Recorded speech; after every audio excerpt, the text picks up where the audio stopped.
नमस्कार बच्चों, संस्कृत ज्ञान चैनल में आप सबका स्वागत है। और कैसे हैं आप सभी? सभी को शुभ संध्या, सभी को गुड इवनिंग। आज हमारा एक नया टॉपिक रहेगा। हम साहित्य के बारे में पढ़ेंगे। Second grade, first grade, TGT, PGT, जितने भी हम संस्कृत के एग्जाम देते हैं उनमें संस्कृत साहित्य की महत्वपूर्ण भूमिका रहती है। तो उसी को ध्यान में रखते हुए हम एक छोटे छोटे टॉपिक लेके आएंगे और उसमें हमारे सारे क्वेश्चन क्लियर हो, सारे के सारा जो भी क्वेश्चन आए वो कवर हो जाए।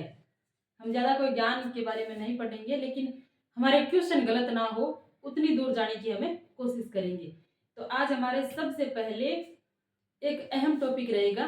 महाकाव्य से शुरुआत करेंगे। तो महाकाव्य का सबसे पहला महाकाव्य है लिखा गया आदि, जो महाकाव्य है आदि कवि रामायण लिखा है महर्षि वाल्मीकि ने। तो उन्हीं आदि कवि के बारे में आज हमें उनकी जो मुख्य मुख्य बातें हैं जो एग्जाम में पूछ सकते हैं उनके बारे में पढ़ेंगे और वहां तक जाने की कोशिश करेंगे जहां से हमारे प्रश्न बन रहे हों। तो आज हमारा एक छोटा सा और बहुत ही ज्यादा महत्वपूर्ण टॉपिक रहेगा महर्षि वाल्मीकि। कौन थे महर्षि वाल्मीकि? उनके बारे में पढ़ेंगे हमें। महर्षि वाल्मीकि, महर्षि वाल्मीकि कहा जाता है कि महर्षि वाल्मीकि वो सबसे पहले एक डाकू थे। डाकू का काम करते थे, जो उनके पूर्व जन्मों की सजा थी उनके लिए। एक प्रकार से कहते हैं ना कि इंसान है अपने पूर्व जन्मों का कर्म भुगत रहा है, तो उसी प्रकार ये वाल्मीकि जी भी सबसे पहले डाकू का कार्य किया करते थे। ये अपने पूर्व जन्मों के कार्य कर रहे थे। तो वाल्मीकि जी के उपनाम क्या है? इन्हें आदि कवि कहा जाता है क्योंकि सबसे पहले इन्होंने काव्य लिखने की शुरुआत की थी। तो आदि कवि वाल्मीकि और आदि कवि काव्य है वो रामायण को कहा जाता है। तो इनका पहला ही उपनाम क्या है? आदि कवि। इन्हें आर्ष कवि भी कहा जाता है। ऋषियों में सबसे पहले जो ऋषि हुए, इसी कारण इन्हें आर्ष कवि कहा जाता है। इन्हें ऋक्ष भी कहा जाता है और इनके पिता का नाम प्रचेतस था, इसलिए इनको प्राचेतस भी कहा जाता है। और इनको अनुष्टुप छंद का आविष्कारक कहा जाता है क्योंकि रामायण है वो पूरी की पूरी क्या है? अनुष्टुप छंद में लिखी गई है। इनके मुख से जो पहला श्लोक निकला था वो अनुष्टुप छंद में ही निकला था। तो अनुष्टुप छंद का आविष्कारक महर्षि वाल्मीकि को कहा जाता है। फिर क्या है कि इनका समय क्या रहा होगा? इनका समय रहा है 500 ईस्वी से पहले का, 500 ईस्वी पूर्व। और इनका युग रहा है त्रेता युग। भगवान राम त्रेता युग में हुए थे, तो इनका युग भी त्रेता युग माना जाता है। इनका मूल नाम क्या है? इनका मूल नाम है रत्नाकर। ये रत्नाकर नाम के बहुत बड़े डाकू थे पहले, रत्नाकर। और इनका प्रारंभिक कर्म क्या था? तो प्रारंभिक कई बार पूछ लिया जाता है क्वेश्चन में कि ये प्रारंभिक कर्म क्या था? चौर्य कर्म, दस्यु कर्म, लुंठन कर्म या व्याध या डाकू का कार्य किया करते थे। और इनके पिता का नाम था परचेतस या परचेता, जो वरुण के 10वें पुत्र थे। इनके पिता वो वरुण के 10वें पुत्र थे और उन्हीं का नाम था परचेतस या परचेता। और इनके पुत्र थे महर्षि वाल्मीकि और प्रारंभिक नाम था वाल्मीकि का रत्नाकर। और इनकी माता का नाम है चर्षिणी था। कहा जाता है कि एक बार सप्तऋषि, आपने सुना होगा सप्तऋषि मंडल, यही जो सातों ऋषि थे स्नान करने के लिए तमसा नदी की ओर जा रहे थे। आपने सुना कि रामायण में दो यानी एक नदी का वर्णन आता है, तमसा या सरयू नदी।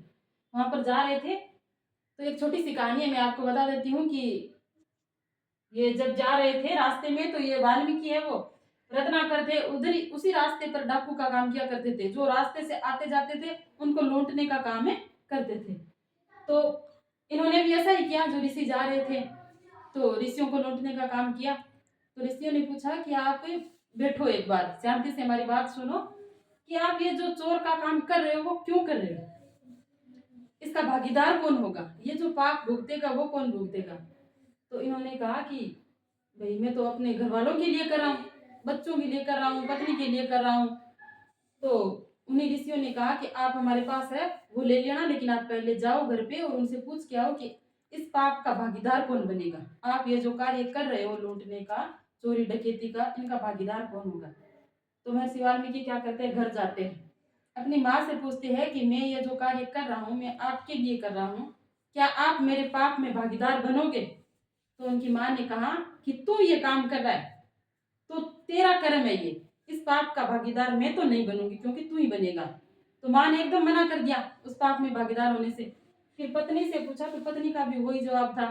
उन्होंने कहा कि आप कर्म कर रहे हो, ऐसे लूटने का कार्य कर रहे हो, डाकू का कार्य कर रहे हो, तो आप ही भुगतोगे, मैं भी आपके पाप में भागीदार नहीं रहूंगी।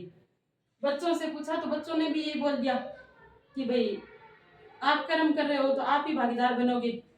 तब महर्षि वाल्मीकि को समझ में आया और इन्होंने वापिस आए सप्तऋषियों के पास और वापिस आके हाथ जोड़ के उनसे माफी मांगी और इन्होंने कहा कि अब मैं ये कार्य नहीं करूंगा, आप मुझे कोई रास्ता बताओ कि इस कर्म से जो मैंने घटिया काम किया है, मतलब डाकू का काम किया है, जितने भी कार्य किए इनसे छुटकारा पाने का मुझे रास्ता बताओ। तब माना जाता है कि इन सप्तऋषियों की कहने से ही इन्होंने क्या किया कि तमसा नदी के तट पर अपना आश्रम बनाया और वहां पर तपस्या में लीन हो गए। वहीं पर तपस्या करते और प्रभु का नाम लेते।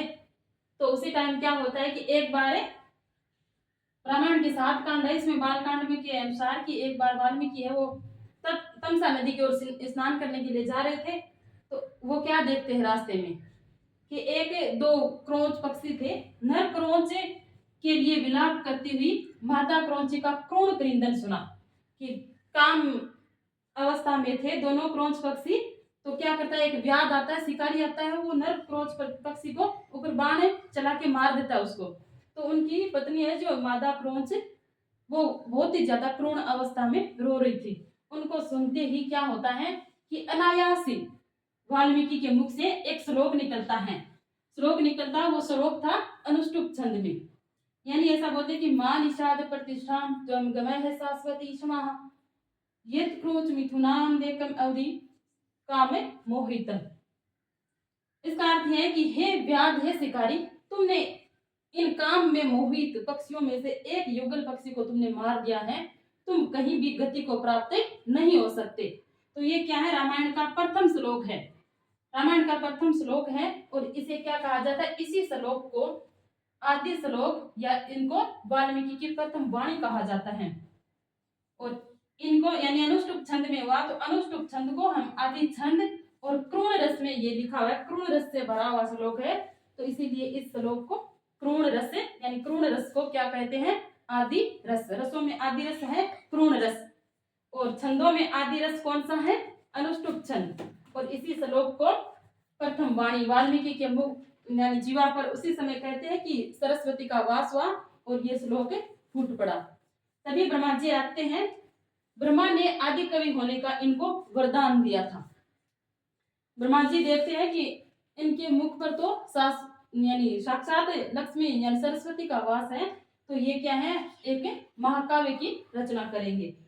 तो ब्रह्मा जी की प्रेरणा लेकर के नारद ऋषि वाल्मीकि के पास आते हैं और कहते हैं कि वाल्मीकि जी ने वाल्मीकि को रामायण सुनाते हैं नारद ऋषि और उसे लिखने की प्रार्थना करते हैं। तो नारद ऋषि ने जब इनको रामायण सुनाई तब वाल्मीकि जी ने लिखी। कहते हैं कि रामायण यानी राम के जन्म से पूर्व ही महर्षि वाल्मीकि ने रामायण की रचना कर दी थी। राम का तो उनमें यानी वैसे ही चलना था, जैसे रामायण लिखी थी वाल्मीकि जी ने, वैसा वैसा ही काम है भगवान राम ने किया। और फिर वाल्मीकि ने,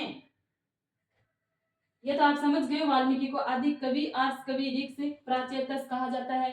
अनुष्टुप छंद के आविष्कारक वाल्मीकि हैं और ब्रह्मा जी के कहने से इन्होंने रामायण की रचना की थी। और इस श्लोक को ये रामायण का प्रथम श्लोक माना जाता है।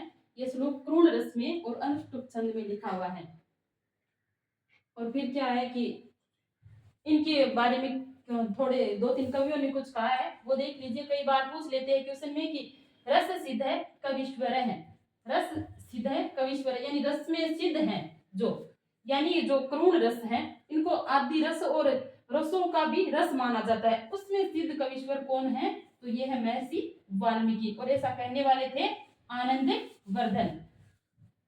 फिर राजशेखर क्या कहते हैं इनके बारे में, राजशेखर कहते हैं कि वंदे वाल्मीकि कोकिलम, वंदे वाल्मीकि कोकिलम, यानी मैं जो वाल्मीकि रूपी कोयल है उनको नमस्कार करता हूँ।